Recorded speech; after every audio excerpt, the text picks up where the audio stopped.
ابراهیم علیه السلام کعبه جوړ کړله کله جوړ کړی دا نو ابراهیم علیه السلام چې کله اسماعیل علیه السلام خپل خزا په حجاز کې پرې خودل دو ځل ابراهیم علیه السلام د خپل خزې او د خپل زوی ملاقات لراغله دي دو ځل بخاری حدیث دی یو ځل چراغه نو ابراهیم علیه السلام چراغه نو اسماعیل علیه السلام واده کړو او کور نو بیا چراغه نو د کور ترانه نو ته په کور کې وخزه واده سي به صبر شانه وا ویل خاوند دې شو ویل هغه تلې د بارته ویل خورایسو ویل خوراک څه شری سم نشته ویل زه ټیک د چې ستا خاوند راغی ورته وایي چې څوک راغلی ورته ویلو چې د خپل دروازې د درشل دی بدل کې غیر عتبه بابک د خپل کور د درشل دی بدل کا ویل ټیک ده چې ما خام اسماعیل علیه السلام راغی سی بوی غنی به ورغی د دې په خاندان کې د بوی د شی ډیر زیاتو هغه په یعقوب علیه السلام د خپل زوی د کمیس بوی لګیدو کنه نو ویل چر په دې کور کې ما باندې صبیر ازي سو خو نو راغله ویل اوس بوډا راغله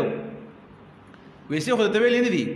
راته ویل چې خپل دروازې درشل بدل کا ویل ته په باندې طلاق هغه طلاق کړ بیا ډیر عمر تیرې دو به خپل زوی یاد شو بیا راغی چې بیا راغی بل واده کړو بیا اتفاق لري چې هغه نشته لخکار لا د ښکار ډیر شوقي وي چې کله راغی نو ویل د خزه ته ویل چې هغه خاوند دی ویل هغه تلې د بار ښکار ویل سخوري ویل مزيدي بس ویل زمزم وبدي د ښکار غوخي دي نو ابراهیم علیه السلام خوشاله شو ویل خاوند چې دراغه زما سلام وتوایا ورته وایي چې د خپل کور دروازه وساته بدل نه کی اچي اسماعیل علیه السلام راغی بیا په بي ورغله نو بیا سبي راځي سو راغله نو قصه و توکل سیده ته ویلې دی اداره ته ویلې دی وته زما خز تنه طلاقومه تخه خزای بیا تلې دی دا دوزل د ملاقات لري شو دا شام نه وراتلو د حجاز سمره کلو بده کې لګیدلې دي بیا ډیر عمر پس پدریم ځلبان راغی او د حرم نه د مغربي طرف ته مغرب طرف ته یو نه ودا غیلان د اسماعیل علیه السلام ناس دی او د ښکار مار د پاره د اوزار برابرې دغه د ابراهیم علیه السلام بیا راغی په دې دریم ځل سره ملاقات وشو بخاری حدیث ته وی غاړه چې ورکړله و یو بل د سي غاړه ورکړله چې یو غایب لار د غایب زوی سره کوم غاړه ملاوي څه مطلب دی خلک یو بل ته جاړي یو بل نپری دي یو بل خولې دا یو بل غاړه ورکړله او دا غي نه پسو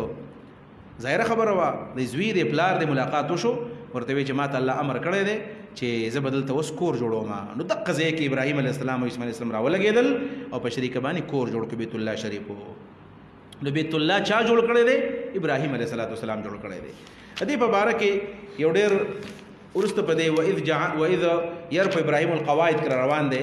چې دا کعبه چا جوړ کړی دا او د کعبې د جوړولو په باره کې مختلف اقوال یو قول دا دی چې دا فرشتو جوړ کړی دا کعبه فرشتو جوړ کړی دا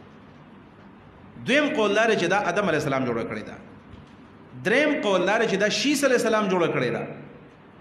سلورم قول په دې کې دا چې دا ابراهیم علیه السلام جوړ کړلو د راجح دا چې ابراهیم علیه السلام جوړ کړل دا مخکې نه و چې ابراهیم علیه السلام څنګه جوړ کړل الله ورته چې جوړ کړو جوړ کړل حضرت ابراهیم علیه السلام چې کله کعبه جوړ کړل دا غي ابل ورځ ما تاسو تفصیل ویلو چې داسې مستطیل و د حدیم بده کې دن نو او دا کعبه وا حتی د رسول الله صلی الله علیه وسلم بعثت چې 15 کاله پاتې شول 35 کال عمر د نبی رسول الله صلی الله علیه وسلم نو په کعبه باندې سیلاب راغله او دا دیوالونه راغورځیدلی نو د مشرکانو زمانہ و پټیم کې مشورې وکړه چې را دا ورانو او نوې تعمیر وکړو هغه چې ورانه کړل او نوې تعمیر وکړه کو په حجر اسود باندې لک اختلاف راغله څوک بدک دی پدې کې نو به فیصله وکړه چې سبا کم سړی جمعه له وخت راغی نو هغه بګ دی اتفاق دا نبی صلی الله علیه وسلم راغی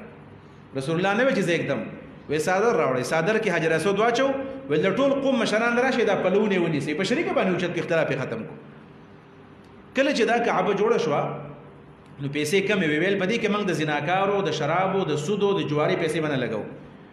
نو بیا پیسې نه وي نو دا چې وګړه کعبه او د حتیم د ایسه ته کټ کړل صرف دینه دیوال لاتاو کو وې دومره غټ چت موږ نشو اچولې په حلالو پیسو معلومی کې دا دومره زیات حرام خوري او په زمانه کې یو کوټه نشو جوړولې چې په حلالو باندې دومره حرام خوري و دومره غربت هم نبی صلی الله علیه وسلم بیا حضرت عائشہ ته ویلي چې عائشہ زما ارمان دی چې دا کعبه مې په هغه ضوابط باندې په هغه قواعد جوړ کړې وي چې کوم قواعد د ابراهیم علیه السلام چې د حدیم پکې ما را دنه باسلې وي و دومره د استاد قوم چون کنه مسلمان دی کدا دیوال موران قران تختی نو د سینه شم کوله او استاد قوم نه مسلمان شوی دی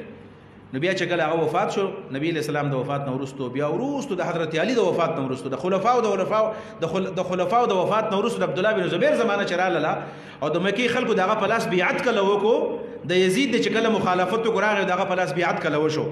نو دوی ویل چر نبی علیہ السلام ارمان پوره کوه نو هغه کعبه ورانه کړه واپس د قواعد ابراهیم باندې کې خودله ولدا پیغمبر ارمان می پوره هغه چې بس د حجاج زمانہ رااله لګ وروستو دې کې ډېر لګ وخت تیر شوی ځکه چې د پس د حجاج زمانہ راغلو دوه وجلې دی یعنی یو څو کاله پس چې کله هغه چې د پیغمبر په زمانہ کې په یو ځبانه حدود او د لوړې د هغه ځای لا بیرته ورانه کړه واپس راوړله ویل پیغمبر په وخت چې په کوم ځای باندې په دغه ځای باندې جوړو ما غلطه جوړه کړه بیا ټیم تیرېدو چې د هارون رشید زمانہ رااله ویل حجاج کو ظالم هذه الامه دا اوس ورانوما عبد الله بن زبیر د پیغمبر صلی الله علیه وسلم ارمان پوره کړو زی واپس ارمان پوره کوم په اصول باندې اقدام نه امام مالک ول په تور کړل چې بس په دې ځای باندې پرېګ دی او دینه کلو نه جوړوي تاسو لوبې ته جوړوي او الله تعالی د یو ظالم بلاسم کله کړه د دین کار کوي د پلاس پنه وشو خیر دی دا اوس کوم کعبه در د حجاج بن یوسف د ظالم د لاس ودا په دې کې زموږ لپاره خیر دی عسى ان تکرهوا شیئا وهو خیر لكم ولی ځکه حتیم کې کم از کم سلويخ یا دیرش کسان دیرش کو نشرات لې 15 کسان راتلی شي اشل کسان پرې کې مونږ کولې شي او د مونږ په ټیم کې بندي او چې مونږ ختم شي خلک پکې نوافل کوي بیا نو په دې حتیم کې اسماء ته ګناګار مونږ کولې شو کدا بل فرض د دسه بند وینو بیا په کې د قزوانانو په منځونه کولې غډر چې بزرګان دي او ما ته بیان شو کولې نو الله تعالی په دې کې خیر واچو په دغه طریقه باندې بیت الله جوړ شو نو چې بیت الله کله جوړ شو ابراهیم علیه السلام ته دعا وکړه او دغه دعا قبول شوه دا هغه دعا دا و اذ قال ابراهیم کله چې ویل ابراهیم علیه السلام رب زما رب اجعل هذا بلدا وغرزو دا بلدا یو خار امنا امن والا ورزق اهله من الثمرات ورزق ورکا اهله وسیدنکو د دې خار تا من الثمرات میوه ولا ورکا من اغچات امن منهم بالله چې مان راوړې د دوی نه په الله باندې او یوم الاخر په اخر ورځ باندې مخکې سوال عام کړو چې زما بچول امامت ورکنو الله ویل امامت ظالم نه ور کوم صرف نیک لوي ور کوم او دلته ابراهيم عليه السلام په دعا کې تهدید وکړو صرف مسلمانانو لا الله وینا د رزق واده من مسلمان او د غیر مسلمان ته دوانو سره ده قال او ویل الله تعالی ومن کفر چې کو پر کړی اغلبهم زب میوي ور کوم خو فامتعه پیدی بل ور کوم قليلا لګي یعنی د مرګ پوري نمرګه پوری کافر له ورکوما او د مرګه پوری قلیل نه مراد دنیا دا ثم استره بیا به مجبورن را کاغما الى عذاب النار عذاب د ورتا زکدا به کافر وی او به اصل مسویر ناکار زید او سی ورتلو ده ناکار زید ورتلو ده وګر زید دا یو سوال له چې بیت الله